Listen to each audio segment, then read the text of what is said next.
થરાદ તાલુકાના નાગલા ગામના અનુસૂચિત જાતિના પરિવારોએ નવા ગામતળમાં પ્લોટ ફાળવણીની માંગ કરી છે. ગામમાં દર ચોમાસે આવતા પૂરને કારણે 2015 થી પરિવારોને ઘર છોડવાની ફરજ પડે છે.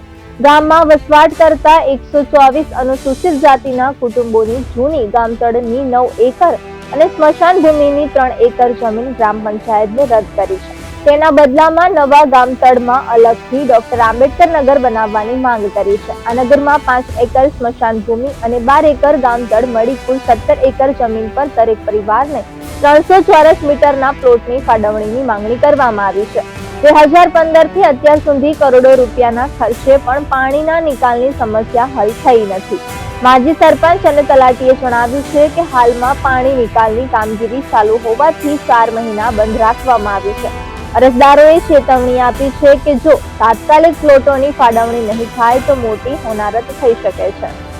2015 થી પાણીનું પૂર આવવાથી ગામ નેસણવાળી જગ્યા હતી. અમારી જે જૂની જગ્યા કળા બોવાડા તમામ પાણીમાં ભરાઈ ગયું અને એની લીધે અમે અત્યારે ખૂબ પંચાયતમાં બખાડા કર્યા પણ કોઈ અમારું હોંભળ્યું નથી. ને અમે અત્યારે પ્રાંત સાહેબમાં અરજી આલી અને વાંય અરજી આલી અમારા અનુસૂચિત જાતિના વર્ગોને આંબેડકર નગર નવો વસવાટ જૂની જગ્યા મેલી અને ઓસણવાળી જગ્યામાં અમને અત્યારે ફાળવી આલે તો અમે સંતુષ્ટકારી રહી શકો. અમારે મકાન બીજા વધી કહો એ વાત અમે અત્યારે આયોજનપત્ર દેવા આવ્યા. અમારે આ સાહેબ જે ગામમાં પુનર્વસન ચાલે છે એ પુનર્વસનની અંદર અમારું આંબેડકર નગરની વ્યવસ્થા કરી આપે અને અમને જે આ પ્લોટ ફાળવણી કરે 100 ફૂટના 200 ફૂટના કે 250 ફૂટના એ પ્લોટને અમને મોટા એટલે કે 300 ફૂટના પ્લોટ આપે અને જે નાના પ્લોટ છે એમાં અમારા માલધારીઓને એનો સમાવેશ થઈ શકે તેમ નથી એટલે જે મોટા પ્લોટ આપે એ મારી આ રજૂઆત છે.